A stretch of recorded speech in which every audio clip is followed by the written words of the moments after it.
Welcome back to Clearing Spotlight, where markets meet clarity and institutions navigate liquidity, risk, and infrastructure.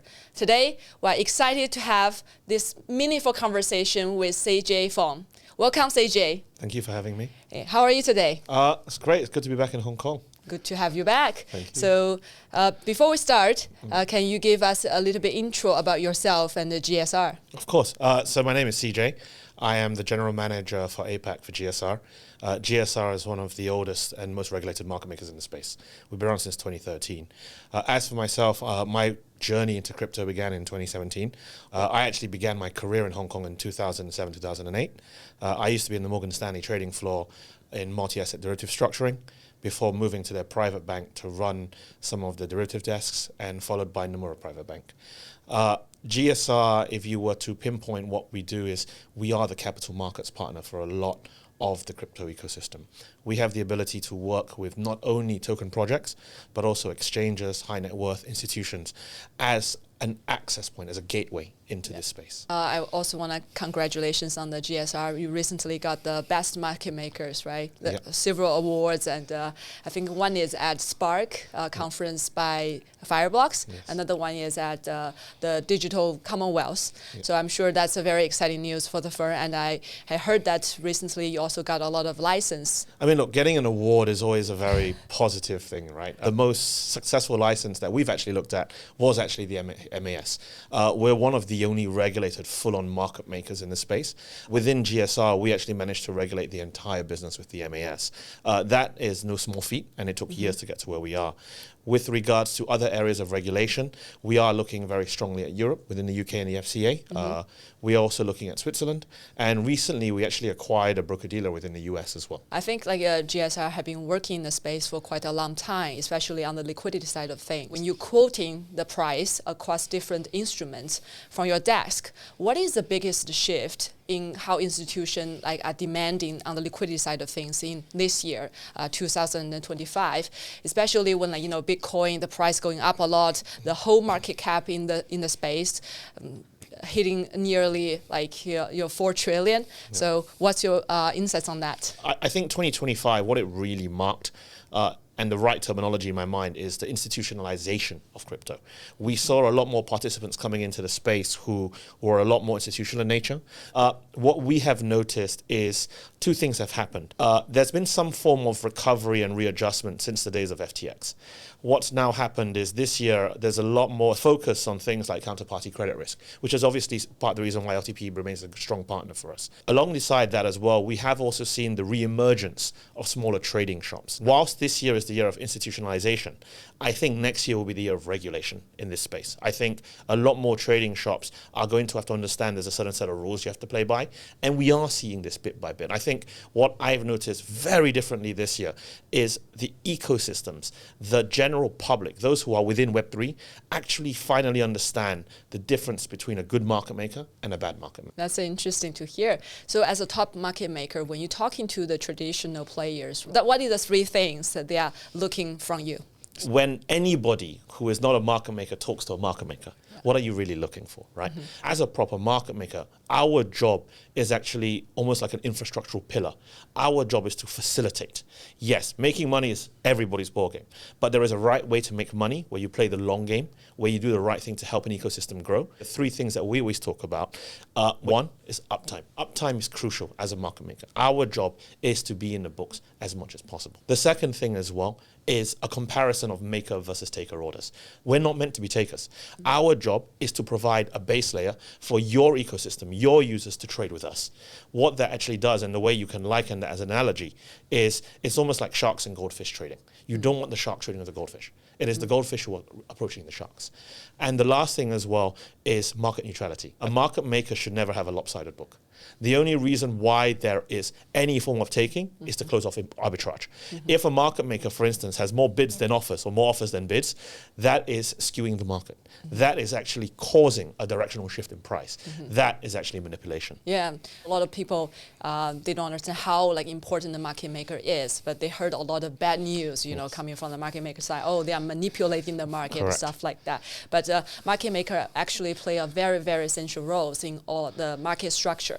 So, and also I want to dig into a little bit about the OTC side of things, because OTC in the traditional market has a very, very important roles. So currently, what is your perspective on that? So GSR actually remains one of the largest OTC desks on the street. We only do OTC with institutions or accredited investors. So very similar to if you wanted to trade with a bank, how it would work. Now, the OTC market has evolved. In the beginning of the year, there were a lot of projects who, the minute they launched, they actually had pre-arranged OTC deals to buy from the open market.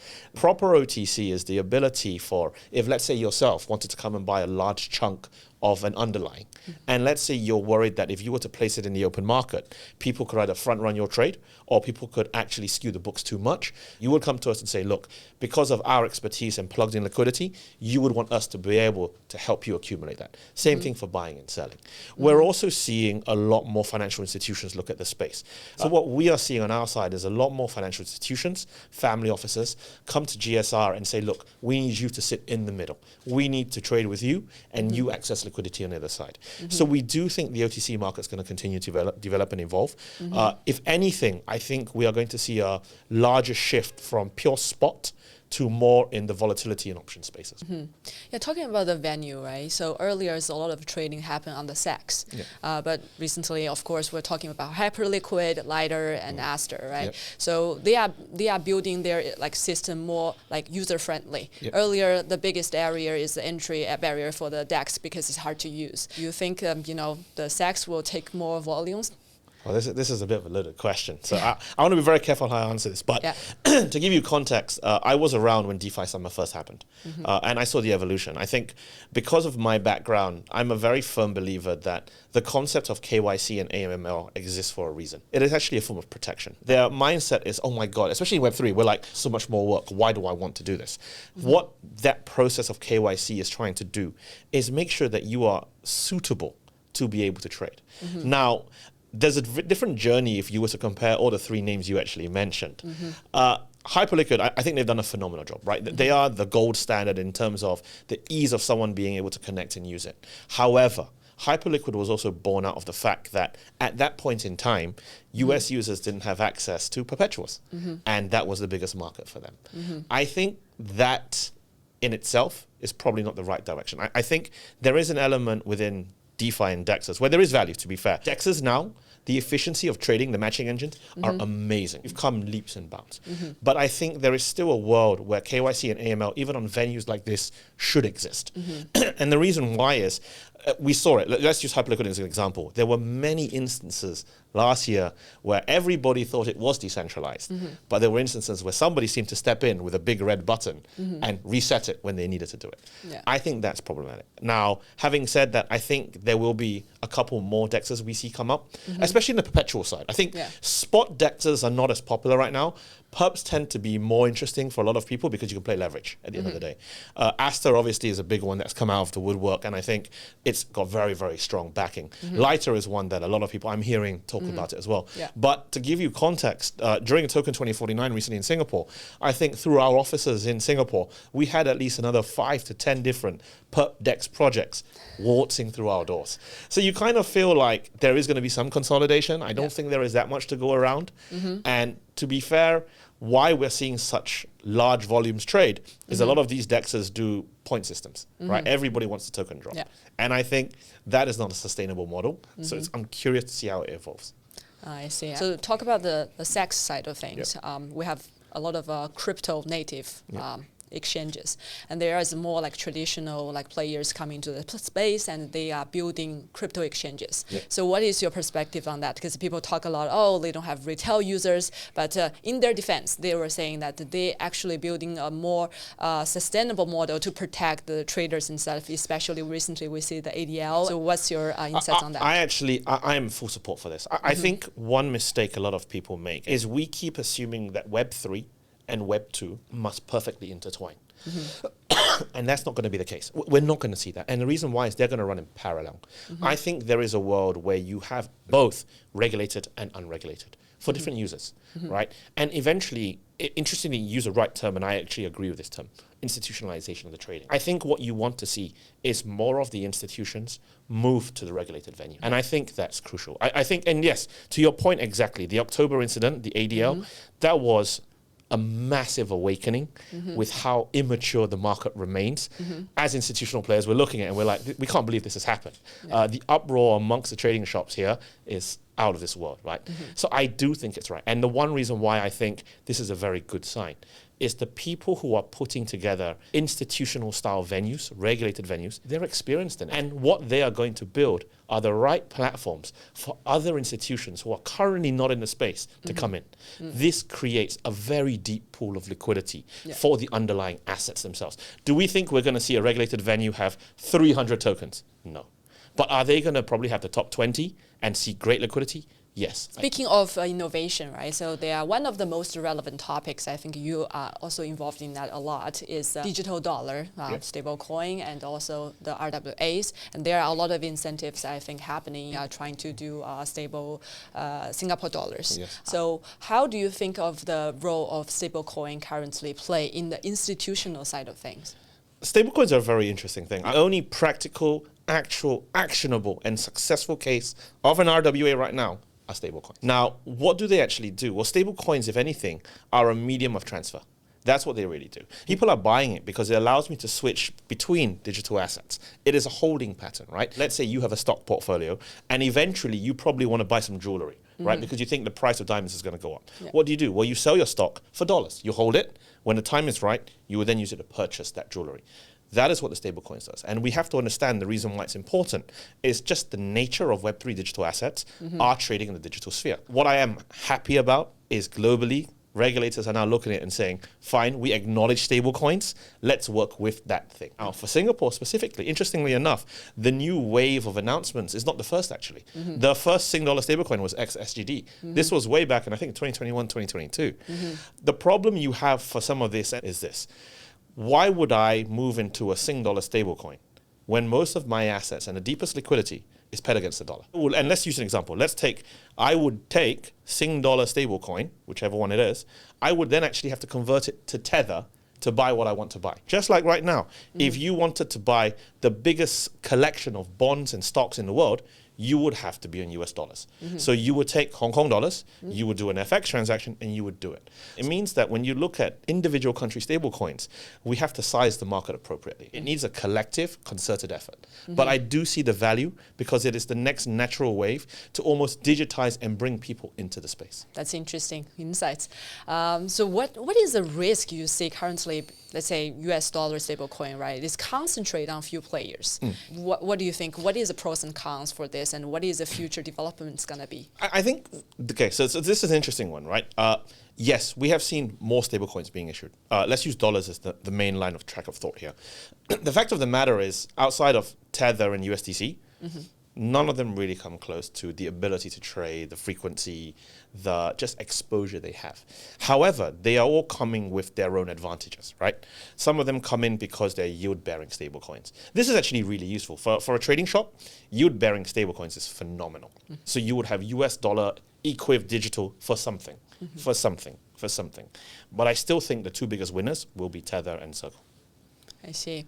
And also, I want to ask a little bit deeper on this. So as a trading firms, right? When you think about trading, there are a few assets you can choose as a collateral. So compare those assets. What will you choose as a collateral later on? So this is interesting. I'm going to bring up a term that I think until 1 or 2 years ago, nobody in the space really looked at: counterparty credit risk. Nobody cared about it. Like back in the day, you remember Luna, Terra, Anchor Protocol, and everybody looking at it and you're wondering, well, who's actually underlying counterparty? Where does the risk really sit? I think that's what people are now learning is extremely important. Collateral at the end of the day is not meant to be volatile. Collateral at the end of the day is meant to be almost a rock. And you're meant to look at it and say, well, I feel comfortable posting this because I know what it is. For instance, if I were to post a money market fund, let's say Benji, for instance, I know who is the issuer, I know where it's coming from. And in the real world, they're a massive organization. Whereas if you gave me some unknown stable coin, yeah, it pays me 6-7% per annum. but I don't know who it is in the background. I don't know what you are backed by.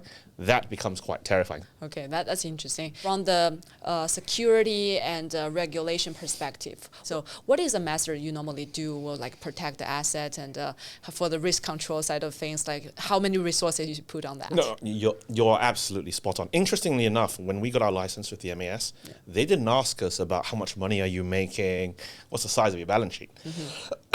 To your point, what they asked us were, what are your risk controls? What is your risk stack? Are you set up the correct way?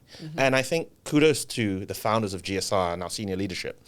We've always adopted a mentality of we will always act like we are regulated, meaning what are the different stacks a regulator would ask us for? To your point, we look at counterparty credits. We look at venue risk every day. The way GSR functions right now is at the end of every day, at a specific time, our team runs across all of the venues we market make on, and we see wherever we have excess capital or underlying excess tokens of a client. We will then say, well, this is above the threshold. We will sweep some of this off into a cold storage wallet. And the reason why is you never know who is going to freeze up next. That's just how the world really works. We've seen too many exchange hacks that last you a lifetime. Sadly, right? maybe that's a secret for the firm that lasts so long. Like I you mean, went through a few no, I cycles. agree. It, actually, to your point, the one funny thing we were saying, look, GSR has been around since 2013. It's a long time. Every single year we have actually made money. We have never been exposed to a major hack. The only time we had a bit of an issue was FTX, and I think everyone did. And even then, amongst our peers, we didn't have much assets on it. So we like to think we adopt a very, very strong approach to risk and risk management. Yeah, that's cool. So when we're talking about the regulation side of things, I think you are also deep in Asia. Can you maybe share a little bit more about current developments? What do you think is most exciting like things happening right now? Oh, I couldn't even pick one, I'll be honest with you. I actually think, so it's interesting, right? I kind of feel like crypto, for a lot of regimes, has been a political tool. I finally feel we are moving to an era where regulation globally is not going to be uniformed, but it's all going to be pointing in at least the same direction. It means everybody wants to be prospective. We want to solve a problem here. However, having said that, I think the onus, the risk now sits with participants in Web3. I think gone are the days where Web3 large players should look at playing regulatory, what I call regulatory whack-a-mole. We shouldn't be looking at moving to different regions to try and circumvent regulation.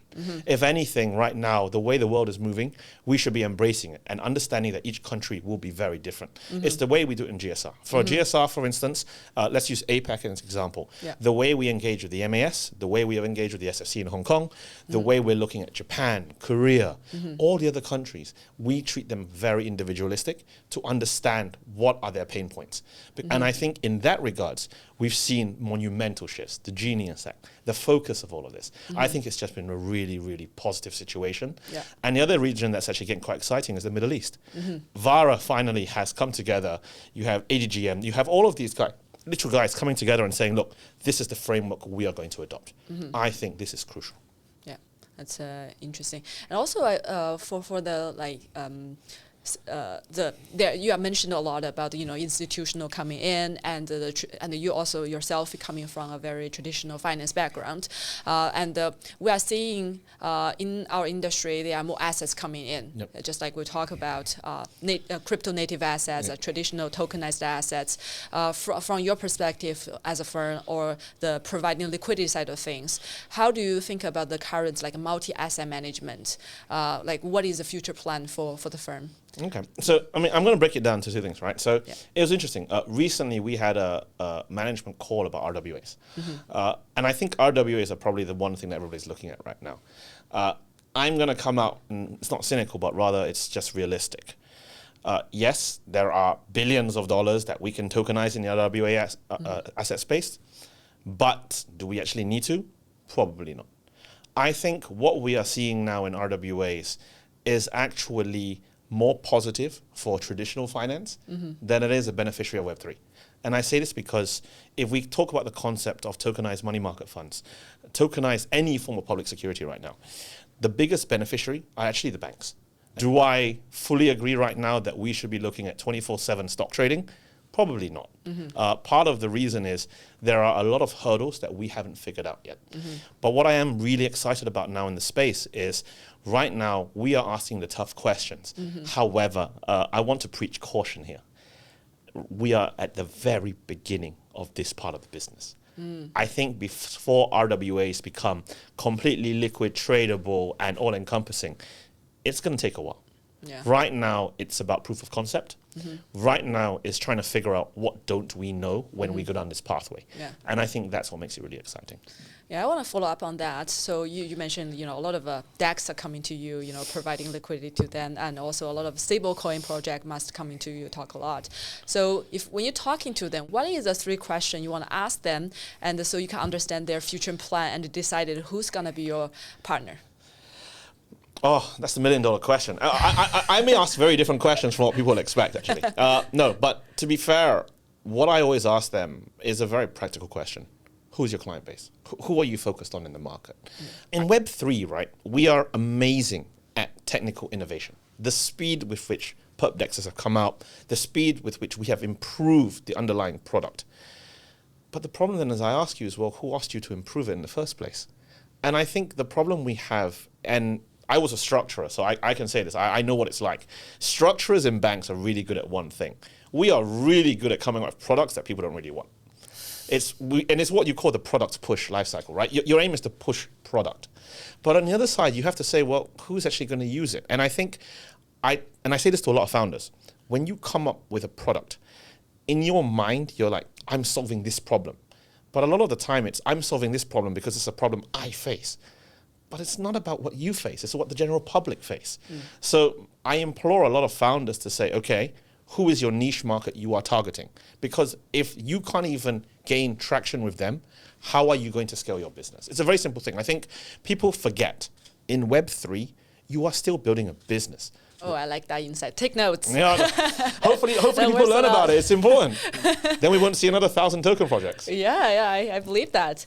And also, there are also back to the traditional side of things. And from your perspective, like what is a lot of traditional side? We're also talking to them a lot. Say, oh, they're hesitating, they're observing, like especially when they want to allocate their assets to the crypto world. Of course, there are a lot of reasons for them to hesitate. But what do you think is the main blocker for them to actually enter the space, allocate assets here, and actually start trading here? So I'll tell you what's really interesting. If you had asked me this question 3 years ago, I would have told you access above all else, understanding and access. I think today we actually don't have that as much of a problem. The ETFs are doing really, really well. That's access. Understanding, well, yes, you will always have your naysayers and your skeptics when it comes to any underlying asset class, right? I actually think now what's becoming more interesting when people look at this space and they say, look, what's hindering me from going in is acceptance more than anything. The more interesting question I'm getting from a lot of FIs is, what are my peers doing? So I think that is going to drive the next wave. The next wave is going to be driven by me looking over there saying, well, he's doing it, I should do something. And we're going to see that almost FOMO amongst traditional financial institutions. It was really interesting. I'll tell you what's going to really trigger this. The other day, and I don't know if you're following the news, JP Morgan has now announced the fact that it's going to do collateralized lending. So meaning they're willing to accept Bitcoin and give loans against it. That's groundbreaking. So I think it is going to be an amazing rocket ride for the next 1 to 2 years because of this. Wow, that's impressive. Yeah. Next question is thinking about 10 years later or 5 years later, back to the traditional side of things, what will you say to them? In the future, you want to say something? I mean, to my traditional guys, I would probably look at them and say, I told you so. I mean, I've been in this space since 2017, even before GSR days.